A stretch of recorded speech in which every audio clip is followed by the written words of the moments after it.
Cole Lannum with Mallinckrodt, but tonight in the Global Top 50, representing a company that actually doesn't really exist anymore, is Covidien. That's what the analysts and investors voted for at the time this ranking was created. But congratulations, super to see you.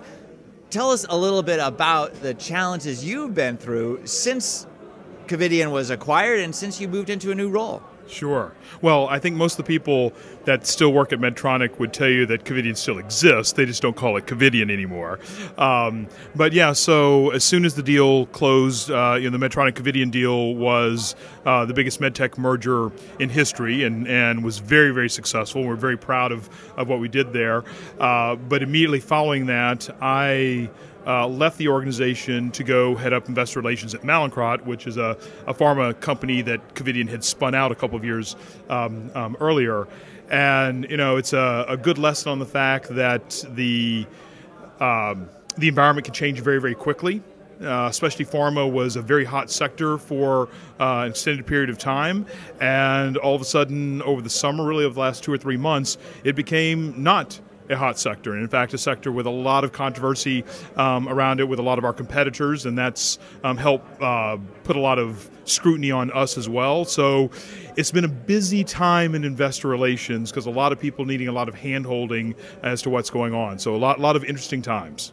Right now we're in a period where the window has been open for other companies besides Covidien to get up there in the U.S. awards rankings. Any tips, advice for how to have best in class, best in the world IR? Anything that I'm going to say here is going to sound almost trite and condescending, but the thing that we did all the time with complete buy-in to our management team, and I'm happy to say I've got the same thing at Mallinckrodt as well, is treating the investors like your customers as opposed to your adversaries.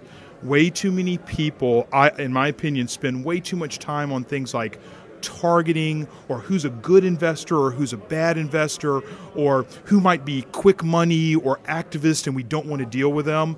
I got to tell you, we treat everyone, or we try to treat everyone exactly the same. I don't spend a lot of time worried about whether people have good intentions or bad intentions.